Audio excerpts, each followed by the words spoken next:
Hari ini hari bahagiaku, belajar online dari rumah. Meskipun terpisah ruang dan waktu, kita tetap jumpa. Assalamualaikum warahmatullahi wabarakatuh. Anak-anakku kelas 4, kita sekarang belajar tentang energi yang ketiga ya. Kita belajar tentang energi alternatif. Ayo kita ikuti bersama ya.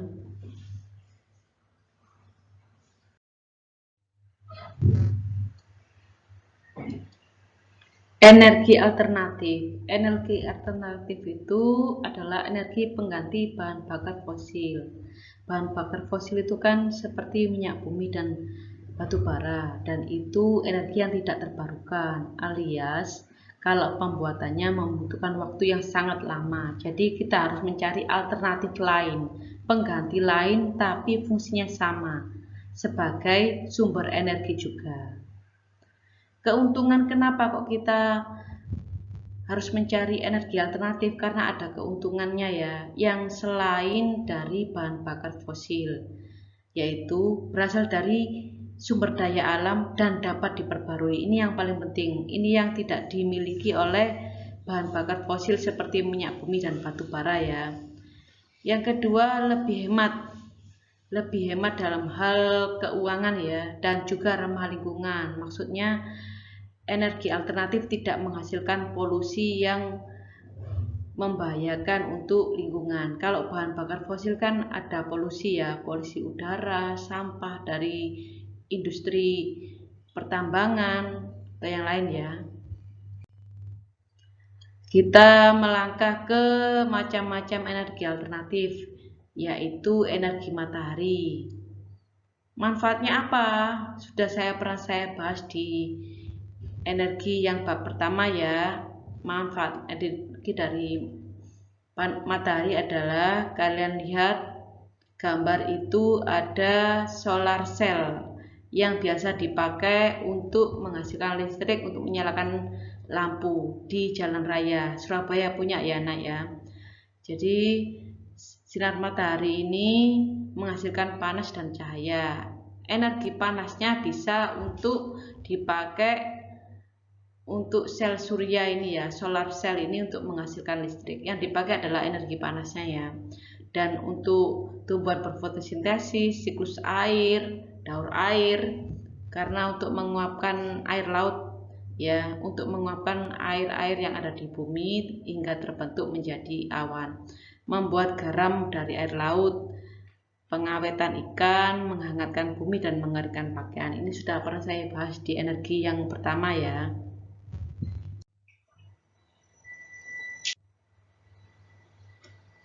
Yang kedua adalah energi angin. Apa manfaatnya? Sudah pernah saya bahas juga. Angin untuk menggerakkan kincir angin untuk menghasilkan listrik. Sebenarnya kalau hanya untuk menggerakkan kincir angin nak, tidak bisa menghasilkan listrik ya. Jadi kincir angin harus dipasang dengan generator. Jadi generator inilah yang mengubah energi gerak menjadi listrik. Kalau hanya kincir angin saja tanpa generator tidak bisa untuk menghasilkan listrik nak ya. Untuk menggerakkan kapal layar, menggerakkan layang-layang ya. Gambar yang saya berikan ini kincir angin yang ada di Indonesia nak ya, yang ada di daerah Sulawesi Selatan, Sinbab ya. Kita sudah punya nak, kita sudah punya, Indonesia sudah punya ya. Ya insya Allah ini akan banyak daerah-daerah yang dipasang. Oke, kita lihat video untuk pembuatan kincir angin ya. Ini yang untuk menghasilkan listrik, bukan kincir angin mainan ya nak ya.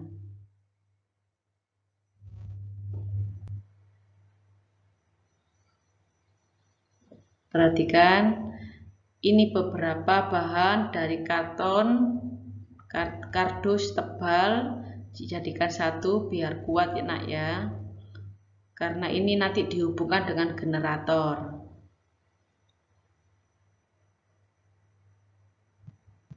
Dipasang baling-baling. Ini yang jika ada angin, udara angin bisa bergerak karena ada baling-balingnya ini ya.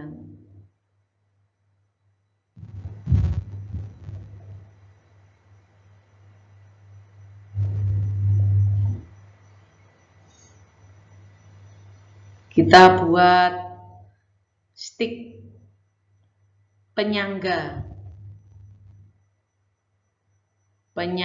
untuk baling-balingnya.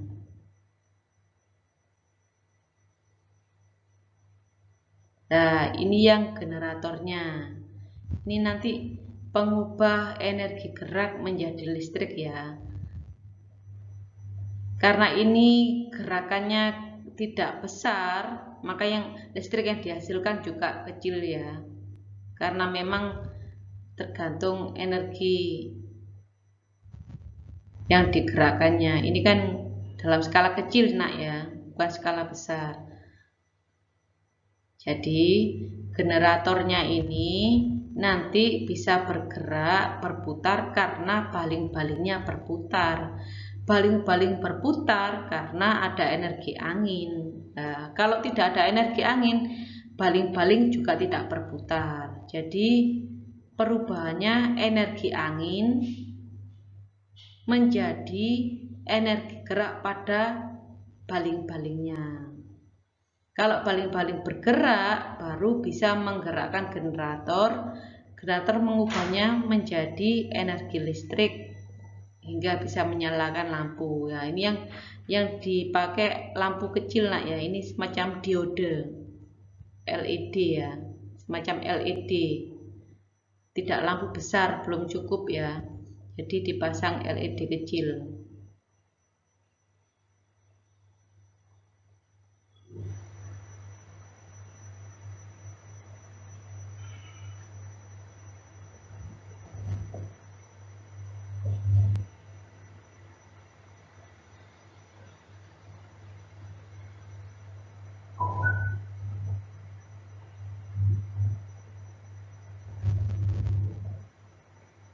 Jadi sejatinya kincir saja tidak cukup, harus ada generatornya nak ya. Oke, sekarang kita bahas energi panas bumi. Bumi kita itu di dalamnya itu panas nak. Karena apa? Karena semakin ke dalam ke inti bumi itu panasnya semakin tinggi ya. Karena di inti bumi itu ada semacam magma ya. Inti bagian luar itu terdiri dari magma panas yang panas cair ya. Intinya semakin ke dalam itu semakin panas. Apa energi panas bumi? Disebut juga geotermal. Geo itu bumi, tanah bagian dalam, termal itu panas ya. Berasal dari pusat bumi yang terbentuk dari lapisan batuan yang sangat panas. Semakin ke pusat bumi semakin panas ya. Energi panas bumi ini dipakai, tujuannya adalah untuk memanaskan air. Nah, air yang telah panas akan menghasilkan uap panas bergerak seperti angin panas ya. Jadi energi angin panas ini ya. Jadi uap panas ini, energi angin panas baru digunakan untuk menggerakkan turbin. Kembali lagi sama seperti kincir angin tadi. Jadi turbin itu butuh bergerak. Siapa yang menggerakkan? Harus ada energinya. Jadi turbin dan generator ini bekerja bersamaan. Turbin saja tidak cukup, generator saja juga tidak cukup. Jadi turbin dan generator diberi energi oleh siapa? Oleh angin, oleh air gitu ya. Jadi prinsip kerjanya seperti itu. Nah, ini contoh pembangkit listrik tenaga uap ya, geotermal. Kita selanjutnya ke energi air. Air bisa kita pakai untuk menghasilkan listrik pada pembangkit listrik tenaga air ya. Nah, itu contohnya ya nak ya. Terdapat bendungan. Bendungan itu gunanya untuk menahan air. Jadi air tidak dibiarkan mengalir langsung ke laut, tapi ditahan. Terus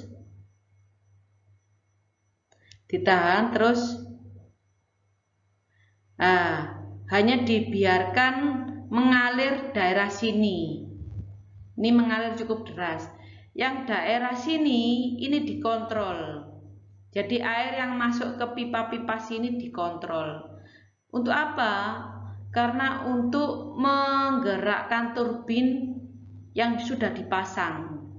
Jadi air yang di sini itu tidak dibiarkan mengalir bebas ke laut nak ya, tapi ditahan oleh bendungan ini.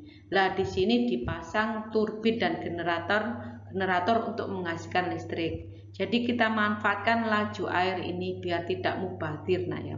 Saya pernah menerangkan ini ketika di kelas 3 nak ya. Oke, selanjutnya. Oke, di sini saya tampilkan video kincir air pada pembangkit listrik tenaga air nak ya. Bendungan ini untuk menahan air dan di dalamnya terdapat saluran air yang khusus untuk agar air mengalir untuk memutarkan turbin. Turbin yang berputar bisa menggerakkan generator nak ya. Generator yang bergerak ini mengubah energi gerak menjadi listrik. Ya, ini penting generator ini nak ya. Jadi penting sekali.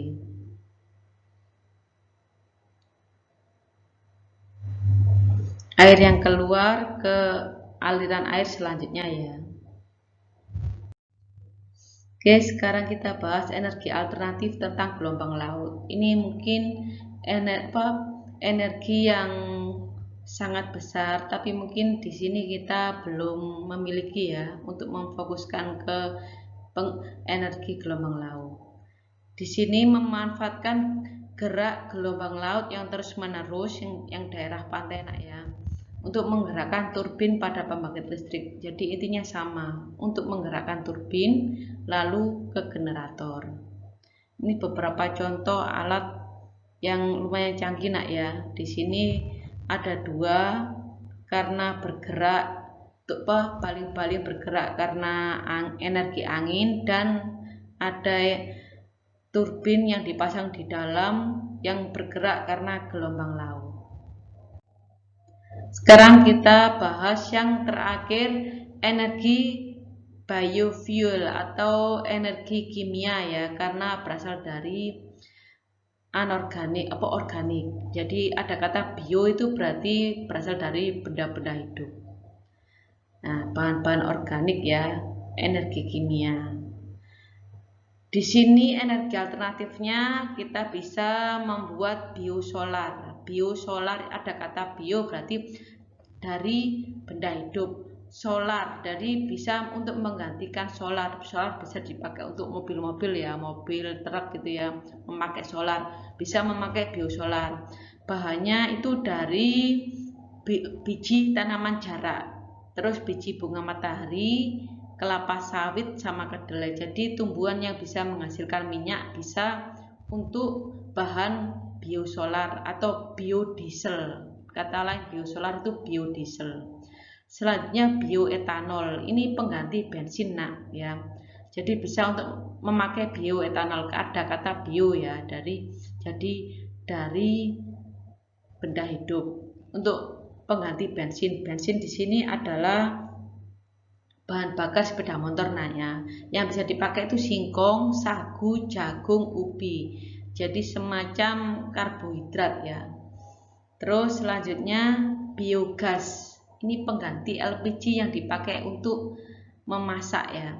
Jadi dari apa? Dari kotoran hewan yang difermentasikan. Jadi kotoran hewan dikumpulkan, ditaruh di tangki ya, difermentasikan, nanti keluar gasnya. Gas biasanya gas metana ya. Ini ada contoh gambar tanaman jarak. Kita ambil bijinya ya. Barangkali kamu pernah tahu tanamannya. Ini juga daunnya bisa untuk obat alternatif nak ya. Terus yang ini adalah kelapa sawit. Barangkali kamu belum tahu kelapa sawit tidak sama dengan kelapa biasa ya. Ini kelapa sawit ya. Oke. Sekian dulu, terima kasih. Semoga ilmu yang saya berikan bermanfaat bagi kalian semua ya. Ini tadi soal energi alternatif, kalian bisa membacanya di buku tema 4B halaman 79. Di situ ada menjelaskan tentang energi alternatif ya. Oke, sampai jumpa. Wassalamualaikum warahmatullahi wabarakatuh.